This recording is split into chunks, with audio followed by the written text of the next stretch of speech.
नमस्कार, मैं हूं मृत्युंजय कुमार झा और आज हम सबसे पहले बात करेंगे एग्री कमोडिटी की, क्योंकि वहां पर बहुत बड़ा एक्शन आया है और खास करके जीरा वायदा इस वक्त बहुत बड़ी तेजी के साथ ट्रेड कर रहा है और 20,000 के ऊपर चला गया है भाव। इस पर बातचीत के लिए हमारे साथ हैं दिनेश सोमानी, जो कि कमोडिटी मार्केट के टेक्निकल एक्सपर्ट हैं। दिनेश जी, बहुत स्वागत है। और जबरदस्त तेजी, आप देखिए कि करीब करीब 5% उछलकर 20,000 के ऊपर बंद हुआ है मार्केट। पहला सवाल तो आपसे यही कि बाजार में ये बेतहाशा तेजी क्यों? नमस्कार सर, और बहुत बहुत धन्यवाद। बाजार में तेजी के मुख्य कारण सोइंग 35 से 40% गुजरात में, 55 से 50% राजस्थान में। कैरी फॉरवर्ड स्टॉक जो सब लोग मान रहे थे कि काफी रहेगा, मुझे लगता है 20 लाख बोरी से ज्यादा कैरी फॉरवर्ड स्टॉक जीरे में दिखाई नहीं देता है। एक्सपोर्ट की डिमांड काफी अच्छी है और ऑल ओवर वर्ल्ड के लिए सप्लाई सिर्फ सेंटर सिर्फ इंडिया का ही है। कुल मिला के सारे फैक्टर्स तेजी दर्शाते हैं और मार्केट भी यही दर्शा रहा है। तो आप कह रहे हैं कि उत्पादन कम है, अंतर्राष्ट्रीय बाजार में तेजी है और वहां पर भी सप्लाई कम है। इन तमाम डेवलपमेंट का इंपैक्ट प्राइस के ऊपर दिखा है। अब मेरा दूसरा सवाल आपसे ये होगा कि क्या ये तेजी पूरी हो गई है जो वजह आपने बताई, या इन वजहों के दम पर और तेजी बाकी है अभी?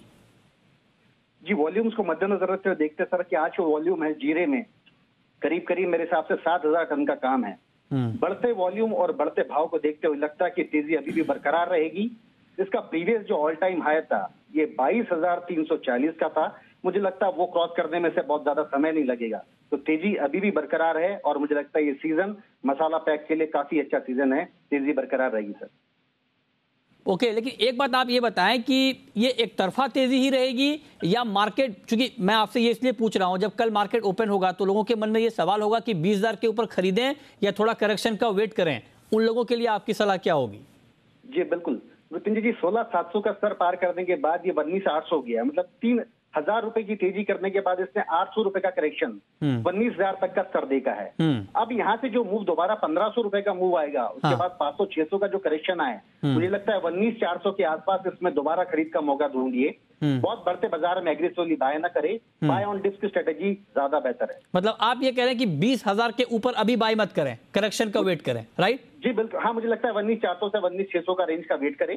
400-500 रुपए का रेंज का अगर डिप मिलता तो जरूर वहां पे खरीद करें। ओके, तो 19,400, 19,600 ये भाव अगर आपको दिखता है तभी आप बाइंग करें। ऐसा नहीं कि तेजी के फंडामेंटल तो हैं, लेकिन जो बात दिनेश जी ने कही बहुत महत्वपूर्ण है कि जब मार्केट बहुत बड़ी तेजी के मूड में होता है तो एक करेक्शन भी आता है, तो उस करेक्शन का इंतजार करें और तब मार्केट में नई एंट्री लें। बहुत शुक्रिया दिनेश सोमानी जी आपका हमारे साथ जुड़ने के लिए और डिटेल में इस पर बातचीत करने के लिए। लेकिन अब हम आपको बताते हैं, चूंकि आपको याद होगा कि कुछ ही महीने पहले 7 एग्री वायदा को रोका गया था, क्योंकि ये अंदेशा मार्केट में गया था कि महंगाई बढ़ रही है।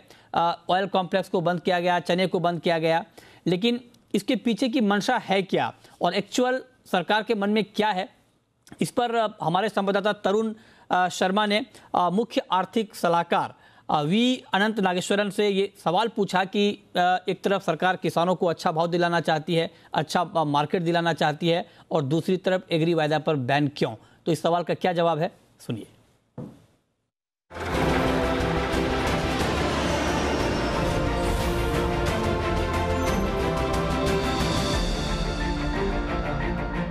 2021, we have seen that the government has banned future trading in the commodities. One side we are saying that the farmers should know about the price discovery and the exchange gives the price discovery mechanism, and on the other side government is banning the future commodities, which is essential commodities. So I understand your question. So if you look at anything, there is a trend line and there are some fluctuations around the trend in any market phenomena. Even in the policy phenomena, you must think of it this way. The trend is towards making it more and more possible for farmers, traders, others to hedge themselves.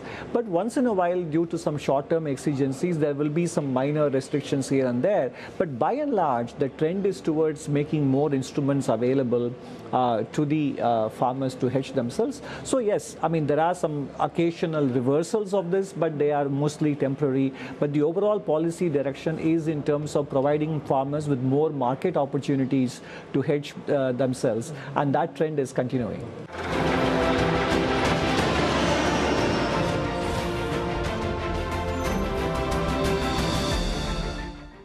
तो ये एक भरोसा पैदा करने वाला बयान है। बयान ये है कि ये सवाल जब तरुण ने पूछा तो उनका जवाब साफ था कि कई बार ये होता है कि शॉर्ट टर्म में कुछ ज़्यादा उतार चढ़ाव जब कीमतों में होती है तो सरकार को इस तरह के फैसले लेने पड़ते हैं, लेकिन इसका मतलब ये नहीं कि सरकार किसानों को हतोत्साहित करना चाह रही है या किसानों को मार्केट नहीं देना चाह रही। उन्होंने साफ शब्दों में कहा कि किसानों को हर संभव प्लेटफॉर्म उपलब्ध कराए जाएंगे, बेहतर मार्केट दिए जाएंगे ताकि वो अच्छे से अच्छे भाव किसानों को मिले, अच्छी कीमत मिले, और इसके लिए सरकार हमेशा इस तरह का प्रयास करेगी। इस तरह के जो डिसीजन होते हैं वायदा पर रोक के, ये तात्कालिक होते हैं, लॉन्ग टर्म की पॉलिसी में कोई बदलाव नहीं आया है।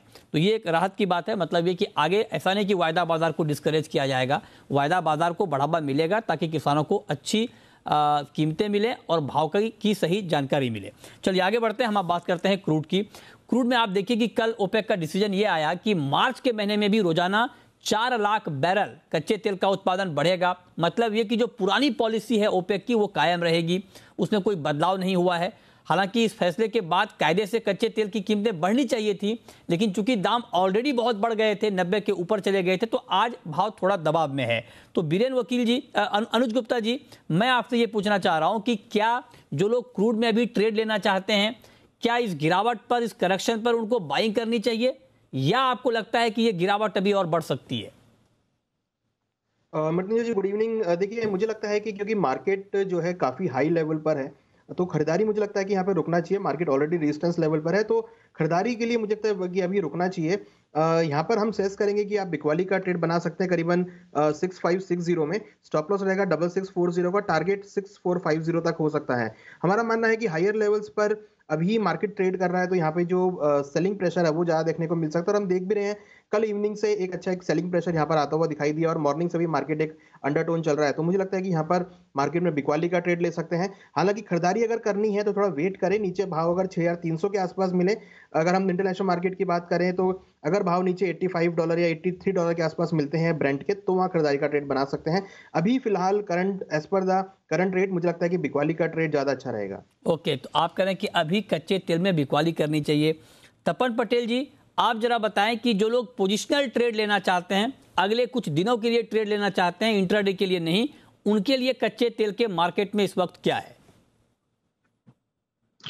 जी, एक करेक्शन ड्यू था प्राइस पे, क्योंकि $90 के करीब प्राइस पहुंच गए थे WTI में, और उसको वो रेजिस्टेंस क्रॉस नहीं किया, और एक ट्रिगर जो चाहिए था मार्केट को वो मिल गया, क्योंकि यूएस का जो ADP non farm payroll data आया वो कल थोड़ा वीक आया। और ओपेक की पॉलिसी जो एज एक्सपेक्टेड ही था कि कुछ चेंजेस नहीं आएगा, जो अपनी पुरानी जो पॉलिसी उसको कंटिन्यू करे, वही है आया है जो ओपेक की जो मीटिंग हुई इसमें। तो वहां से एक करेक्शन यहाँ पे देखने को मिला, और 6540 के बिलो एक करेक्शन कंटिन्यू होने वाला था, तो वो ब्रेकडाउन दे दिया है। तो मुझे लग रहा है शॉर्ट टर्म के लिए यहाँ पे एक डाउन साइड मिल सकती है, लेकिन पोजिशनल ट्रेडर जो शॉर्ट टर्म के लिए लेना चाहते हैं 4 से 5 दिन के लिए, तो उनके लिए बाय एंड डिप की स्ट्रेटेजी कंटिन्यू की जा सकती है। मुझे लग रहा है कि 6450 से 6420 की जो रेंज है, वहां से फिर से बाइंग इनिशिएट की जा सकती है क्रूड ऑयल में, तब तक के लिए सेलिंग की जा सकती है। अगर और वहां से फिर नीचे से बाय करें तो टारगेट ऊपर में वापस से 6650 तक के मिल सकते हैं। राय हो गई आपकी कच्चे तेल पर। अब बीरेन जी, मैं आपसे, अब अनुज जी आपसे मैं गोल्ड पर पूछना चाहता हूं कि आप जरा बताएं कि गोल्ड का मार्केट जिस तरह से इस वक्त बहुत ही रेंज में दिख रहा है, 48,000 के नीचे है, कोई फ्रेश ट्रिगर मार्केट में इस वक्त दिख नहीं रहा है, तो गोल्ड में करना क्या चाहिए? और अप्रैल का वायदा तो 122 रुपए नीचे है।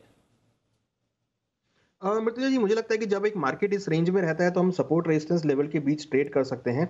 यहाँ पर अगर हम एक सपोर्ट की बात करें तो करीबन 47,700 का सपोर्ट रहेगा, और ऊपर रेजिस्टेंस की बात करें तो 48,250 का एक रेजिस्टेंस रहेगा। जिस तरीके से हमने देखा है कि मार्केट आज मॉर्निंग में 1810 का हाई बना के डॉलर वाइज 1804 के आसपास ट्रेड कर रहा है, तो थोड़ा सेल ऑन राइज मुझे लग रहा है कि मार्केट में हो सकता है। तो मुझे लगता है कि इंट्राडे के लिए यहाँ पर बिकवाली का ट्रेड ले सकते हैं करीबन 48,050 पे, ऑलमोस्ट करंट रेट के आसपास। स्टॉप लॉस रहेगा 48,250 का, टारगेट नीचे 47,700 तक देखने को मिल सकता है। जिस तरीके से डॉलर में स्ट्रेंथ देखने को मिली है, बेस मेटल में गिरावट रही है, क्रूड में गिरावट रही है, तो मुझे लगता है कि यहाँ पर गोल्ड के अंदर भी एक सेलिंग प्रेशर देखने को मिल सकता है। हालांकि अभी भी ट्रेंड डाउन में कन्वर्ट नहीं है। इंट्राडे के लिए बिकवाली कर सकते हैं, भाव अगर 47,700 के आसपास मिलते हैं, $1790 के आसपास, तो वहां पर अगेन खरीदारी का ट्रेड बनाया जा सकता है। ओके, तो ये राय आपकी हो गई गोल्ड पर। तपन जी, चांदी पर आपका व्यू, सिल्वर में क्या किया जाए? जी, चांदी में एक बड़ा करेक्शन आप देखने को मिल रहा है, और मुझे लग रहा है कि और ये कंटिन्यू हो सकता है। तो सेल ऑन राइज की स्ट्रेटजी यहाँ पे रहेगी, 61,200 के लेवल से सिल्वर में सेल कर सकते हैं, डाउन साइड टारगेट 60,700 का रहेगा। स्टॉप लॉस जो है वो मुझे लग रहा है 61,450 करके सिल्वर में इक्वली कर सकते हैं। तो ये चांदी पर आपका व्यू करीब करीब 600 रुपए नीचे है, 61,000 के नीचे इस वक्त एमसीएक्स पर चांदी में ट्रेड हो रहा है। मेटल में आज के लिए अनुज जी आपकी टॉपिक, वहां पर क्या ट्रेड बन रहा है? मृत्युंजय जी, मेटल में हम देख रहे हैं कि मॉर्निंग से ही एक सेलिंग प्रेशर है। मुझे लगता है कि मेटल्स के अंदर भी थोड़ा सा ट्रेंड यहाँ पर डाउन हो सकता है। तो यहाँ पर कॉपर के अंदर इंट्राडे के लिए बिकवाली का ट्रेड करीबन 755 के आसपास ले सकते हैं। नीचे हमें लगता है 745 तक का टारगेट देखा जा सकता है। स्टॉप लॉस 761 पे लगा सकते हैं। तो एक सेलिंग प्रेशर मुझे लगता है कि आज बेस मेटल में भी देखने को मिल सकता है। तो कि ओवरऑल अगर हम देखें तो पूरे ही काउंटर में एक गिरावट दिख रही है। तो बेस मेटल के अंदर भी यहाँ पर मैं बिकवाली का ट्रेड लेना चाहूंगा। नीचे 745 तक के टारगेट के लिए कॉपर में बिकवाली का ट्रेड ले सकते हैं। ओके, कॉपर में आप कह रहे हैं कि बिकवाली का ट्रेड ले सकते हैं, लेकिन तपन जी निकल, जिंक और लेड, इन कमोडिटीज पर आपका व्यू क्या है? यहां क्या करना चाहिए? जी, ओवरऑल ट्रेंड जो सारी कमोडिटीज में वो पॉजिटिव है। जो पिछले हफ्ते में एक तेजी देखने को मिली थी और इसको कंटिन्यू किया था प्राइस ने, लेकिन आज एक करेक्शन देखने को मिल रहा है। मुझे लग रहा है फंडामेंटल काफी स्ट्रांग है, ओवरऑल सप्लाई टाइटनेस है और हाई डिमांड है। खास करके निकल में भी जो लॉन्ग टर्म ट्रेंड है वो पॉजिटिव लग रहा है। तो पोजिशनल के हिसाब से वन इसका व्यू कंटिन्यू रखना चाहिए। अगर इंट्राडे की बात करें तो मुझे लग रहा है एल्यूमिनियम अभी भी स्ट्रांग है। सारा बेस में आज देखें तो उसमें एल्यूमिनियम अभी भी पॉजिटिव ट्रेड हो रहा है। फंडामेंटल काफी स्ट्रांग है एल्यूमिनियम के। तो इंट्राडे के लिए 240 के लेवल से एल्यूमिनियम में बाय कर सकते हैं। टारगेट ऊपर में 246, स्टॉप लॉस जो है 238 के बिलो का रख के एल्यूमिनियम में बाय कर सकते हैं। अदरवाइज बाकी जो निकल, कॉपर, निकल, जिंक और लीड है उसमें शायद आज के दिन के लिए बिकवाली रह सकती है। अच्छा, तो ये राय आपकी ओवरऑल मेटल मार्केट के ऊपर। लेकिन अब जरा अनुज जी ये बताएं कि एग्री में अभी हमने जीरे की बात की, वहां पर बहुत तेजी है, आपका व्यू क्या है? क्योंकि जिस तरह से दाम बढ़े हैं, ये बहुत एक तरफा तेजी हमने देखी है। आपका टेक्निकल व्यू क्या कहता है अभी? देखिए, जीरा में अगर आप एक लॉन्ग टर्म ट्रेंड को देखेंगे तो higher top higher bottom formation रही है, जो कि इंडिकेट करती है कि आगे भी ट्रेंड पॉजिटिव रहेगा। हमने पिछले 6 दिनों में एक गिरावट देखी थी, उसको आज मार्केट ने कंप्लीटली पूरा कवर किया है, जो कि इंडिकेट कर रहा है कि आगे भी जो तेजी है वो कंटिन्यू रह सकती है। फंडामेंटल साइड जाएं तो यहाँ पर क्रॉप कम देखने को मिली है, एक्सपोर्ट डिमांड काफ़ी अच्छी है, और जिस तरीके से हमने पीछे बेमौसम बारिश देखी थी उसकी वजह से एकरेज में और क्रॉप में नुकसान देखने को मिला है, जो कि एक काफ़ी सपोर्टिव फैक्टर है जीरा के लिए। इवन अगर हम सभी मसालों में देखें, चाहे वो टर्मरिक हो चाहे कोरिएंडर हो, सभी के अंदर आज एक अच्छी खासी बढ़त देखने को मिली है। मुझे लगता है कि अभी मसालों में जो ट्रेंड बना है वो पॉजिटिव है, क्योंकि अगर हम इसका लॉन्ग टर्म ट्रेंड देखें पिछले 1 साल से अगर हम देखें तो एक अच्छी खासी रिकवरी इन प्राइसेस में आते हुए देखिए, जो कि आगे मुझे लगता है कि अभी और कंटिन्यू हो सकती है। तो जीरा के अंदर मुझे लगता है कि अभी और तेजी देखने को मिल सकती है। ऊपर आप इनिशियली 20,300 से लेकर 20,400 तक के लेवल को आप टारगेट कर सकते हैं, क्योंकि जिस तरह का रिकवरी देखने को मिली है, कल भी मुझे लगता है कि मार्केट एक गैप अप यहाँ पर ओपनिंग हो सकती है, जो कि 300 से 400 रुपए की तेजी और दिखा सकती है। ओके, तो ये राय हो गई आपकी जीरे के ऊपर। अब शुरू करते हैं सवाल और जवाब, और पहला सवाल है सचिन का। पूछिए सचिन जी। सर, मेरा सवाल है क्रूड ऑयल पे नई पोजीशन क्या करनी चाहिए? क्रूड ऑयल में नई पोजीशन क्या लेनी चाहिए, बताइए पटेल साहब। नया ट्रेड क्या बन रहा है अभी इस भाव पर, एग्जैक्टली इसी रेट पर? इसी रेट पे अगर करना है तो मुझे लग रहा है सेलिंग इनिशिएट की जा सकती है। जैसे पहले भी बताया कि एक शॉर्ट टर्म प्रेशर यहाँ पे है, नीचे में 6470 6450 तक प्राइस जा सकते हैं। तो वो जो फॉल है वो कैप्चर करने के लिए सेलिंग की पोजीशन यहाँ पे क्रिएट की जा सकती है। स्टॉप लॉस जो है 6580 से 90 की रेंज में रख के सेलिंग की जा सकती है। ओके, ठीक है। नेक्स्ट कॉलर हमारे साथ अविनाश हैं। पूछिए अविनाश जी। सर, मैं कहना चाहता था 5680 रुपए से हमारा क्रूड ऑयल सेल चल रहा है। सेल किया आपने? तो क्या करें, होल्ड करें या क्या करें? 5680 पे सेल है आपका? हाँ जी सर। ओहो, तो मतलब आपने पता नहीं आपने कब ट्रेड किया, आपने कोई स्टॉप लॉस नहीं लगाया और 6500 तक आप बने हुए हैं। जी सर। गलत ट्रेड आपका हो गया। बताइए तपन जी, क्या विकल्प है इनके पास अब? जी, 5600 की जो सेलिंग है, मुझे नहीं लग रहा कि शॉर्ट टू मीडियम टर्म अभी एकदम से उतना फॉल आ सकता है प्राइस में। नो डाउट थोड़ा करेक्शन आ सकता है, लेकिन मुझे लग रहा है कि आप स्टॉप लॉस मेंटेन करें, 6670 के अबव का स्टॉप लॉस मेंटेन करें फिलहाल के लिए अपनी करंट पोजीशन के लिए। उसके ऊपर अगर निकलती है प्राइसेस तो एग्जिट हो जाए एक बार, बाद में नई पोजीशन ले सकते हैं, लेकिन फिलहाल के लिए मुझे लग रहा है कि स्टॉप लॉस मेंटेन करके ही वेट करना चाहिए। और नीचे में अगर 6380 आता है तो वहां पे भी एक बार अपनी पोजीशन थोड़ी हल्की कर ले या एग्जिट कर ले। ठीक है। कैलाश चंद्र मोदी हैं सदलपुर से। पूछिए कैलाश जी। नमस्कार सर। नमस्कार, पूछिए। सर, एक तो आपसे निवेदन है कि ये प्रश्न सत्र आप स्थगित न किया करे, क्योंकि इसके लिए तो हम इंतजार करते रहते हैं। नहीं, अब आपके लिए हाजिर हैं सर, पूछें। हाँ, कॉपर में सर करंट रेट पे क्या करना चाहिए? कॉपर में करंट रेट पर क्या करना चाहिए बताइए अनुज जी। एग्जैक्टली आपने हालांकि कॉपर पर अपनी राय दी है, लेकिन मान लीजिए कोई ताजा भाव पर ट्रेड करना चाहे कॉपर में, तब आपका व्यू क्या होगा?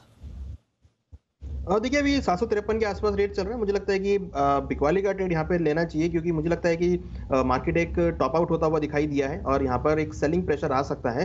तो यहाँ पर बेच से तो नीचे आपको 747 745 तक के लेवल देखने को मिल सकते हैं। तो मुझे लगता है कि बिकवाली का ट्रेड कॉपर में लिया जा सकता है। आप कह रहे हैं कि बिकवाली का ट्रेड कॉपर में लिया जा सकता है, इस पर आप नज़र बनाकर चल सकते हैं। ठीक है, चलिए आगे बढ़ते हैं और अब बात करते हैं कुछ और कमोडिटी की और जानते हैं कि वहाँ पर किस तरह का ट्रेड आपको देखने को मिल सकता है। अगर हम एग्री में कॉटन की बात करें अनुज जी, तो कॉटन पर क्या व्यू है आपका? देखिए मृत्युंजय जी, कॉटन के अंदर भी हमने पिछले 2 दिनों में गिरावट आते हुए देखी है। तो मुझे ऐसा फील हो रहा है कि मार्केट जो है अब एक रेजिस्टेंस के आसपास है। इंटरनेशनल मार्केट के अंदर भी हमने एक प्रॉफिट बुकिंग आते हुए देखी है। मुझे लगता है कि जिन्होंने खरीदारी किया हुआ है उनके लिए मौका है एक बार प्रॉफिट बुक करने के लिए। अगेन उनको नीचे खरीदारी का मौका मिलेगा। मेरा मानना है कि एक बार भाव नीचे 36,500 से लेकर 36,000 तक आ सकते हैं। तो जिनका ट्रेड प्रॉफिट में एक बार बुक कर सकते हैं, नीचे उनको दोबारा 36,500 36,000 के आसपास खरीदारी का ट्रेंड देखने को मिल सकता है, क्योंकि ट्रेंड इसका अभी भी पॉजिटिव है। हालांकि ओवरबॉट जोन में है, तो यहाँ पर एक सेलिंग मुझे लगता है कि देखने को मिल सकती है। जिस तरीके से हमने पूरे एक इंटरनेशनल कमोडिटीज में गिरावट देखी है, तो यहाँ पर भी हमें एक प्रॉफिट बुकिंग मान के चल रही है कि देखने को मिल सकती है। तो प्रॉफिट बुक करें और यहाँ पर अगर भाव 36,500 या 36,000 के आसपास मिले तो वहाँ अगेन खरीदारी का ट्रेड ले सकते हैं। बट करंटली मुझे लगता है कि यहाँ पर एक भाव में नरमी देखी जा सकती है। ओके, तो आप कह रहे हैं कि इस भाव में अभी थोड़ी नरमी देखने को मिल सकती है, इस पर आप नज़र बनाकर चलें, इस पर आप नज़र रखें। अभी कॉटन का भाव 37,370 के स्तर पर है। पवन है हमारे साथ चंदोसी से, पूछिए पवन जी। सर जी, फरवरी में था, कहीं से बाई करके चल सकते हैं और फरवरी में क्या ऊपर मिल सकता है मेरे लिए? अच्छा बताइए, नीचे में क्या ऐसा लगाया जाए? पटेल साहब आप कुछ कहेंगे इस पर? जी, मेंथा में ट्रैक नहीं करता। I think Anuj will be in good position to answer this. Anuj ji आप बताएं। देखिए मेंथा में अगर हम देखें तो पिछले 1 महीने से कंसोलिडेशन रहा है। हालांकि दिसंबर में अच्छी खासी रिकवरी थी। नीचे एक अच्छा सपोर्ट है 960 के आसपास, जहां पर एक खरीदारी कर सकते हैं। इनको अगेन ऊपर में 1000 तक के लेवल देखने को मिल सकते हैं। काफी रेंज बाउंड मूवमेंट हम मेंथा में देख रहे हैं, बट हाँ 960 एक काफी अच्छा स्ट्रॉन्ग सपोर्ट है, जहां पर ये अगेन खरीदारी का ट्रेड बना सकते हैं। ओके, नेक्स्ट कॉलर हमारे साथ प्रवीण जुड़ रहे हैं हिसार से, पूछिए प्रवीण जी। नमस्कार सर। नमस्कार, पूछिए सर। ये मैंने अनुज जी से रिकमेंडेड कॉल है, ये 2-3 दिन पहले पूछी थी। उन्होंने 1730 पे निकल में सेल की सलाह दी थी, तो मैंने 1732 रुपये में सर निकल बेच सकती है 5 लोग। तो क्या टारगेट रखें? बताइए अनुज जी, क्या टारगेट रखा जाए? देखिए मुझे लगता है कि नीचे में 1720 तक के लेवल आपको देखने को मिल सकते हैं। हालांकि अभी कॉस्ट में आप 2 रुपये इन द मनी है। नीचे 1722 1720 के आसपास से प्रॉफिट बुक कर सकते हैं। ओके, तो ये राय आपकी निकल पर, और निकल में आप इस तरह से ट्रेड को कंटिन्यू कर सकते हैं। प्रहलाद जुड़ रहे हैं चुरू राजस्थान से, पूछिए प्रहलाद जी। जी सर नमस्कार। नमस्कार, पूछिए। सर जी ग्वार पे सवाल है सर, ग्वार में तेजी कब आएगी सर? ग्वार में तेजी कब आएगी बताइए अनुज जी। देखिए ग्वार में हम पिछले 6 दिनों से एक सेलिंग प्रेशर देख रहे हैं। मुझे लगता है कि अभी कुछ और गिरावट यहाँ पर आ सकती है। इनको अगर खरीदारी करना है तो वेट करें, नीचे 6000 के आसपास खरीदारी कर सकते हैं। मुझे लगता है कि करंट रेट से अभी 100 से 150 रुपए की नरमी और देखने को मिल सकती है। नीचे 6000 का काफी स्ट्रॉन्ग सपोर्ट है, जहां पर एक खरीदारी का ट्रेड बना सकते हैं। मगर करंट रेट से मुझे लगता है कि यहाँ पे भावों में एक नरमी देखने को मिल सकती है। 100 से 150 रुपए की गिरावट हम ग्वार सीट में देखने को मिल सकती है। ओके, बुद्धाराम है हमारे साथ नागौर से, पूछिए बुद्धाराम जी। सर ये पूछना था कि ग्वार 7 तक जाएगा? ग्वार किस भाव तक? सॉरी, ग्वार सीड के बारे में पूछना था कि ये 7 होगा क्या? 7000 तक जाएगा क्या? क्या व्यू है आपका अनुज जी? 7000 ग्वार सीड। देखिए बिल्कुल जा सकता है, बट अभी जो आप देख रहे हैं पिछले अगर आप 2 महीने से ट्रैक करें तो नीचे में 6000 और ऊपर में 6400 ये मार्केट ने स्ट्रॉन्ग एक रेंज बना ली है। तो आप खरीदारी का ट्रेड 6000 के आसपास ले सकते हैं और 6400 के लेवल को वॉच करें। अगर मार्केट उसके ऊपर वीकली बेसिस पर क्लोजिंग देता है तो आपको 7000 का लेवल भी देखने को मिलेगा। तो आप ये लेवल्स को वॉच रखें। हालांकि ट्रेंड इसका अभी भी पॉजिटिव है, तो बट करंट रेट से थोड़ा सा वेट करें, 6000 के आसपास मिले तो वहां आप खरीदारी का ट्रेड बना सकते हैं। ओके, ठीक है। और अब वक्त है रैपिड फायर राउंड का।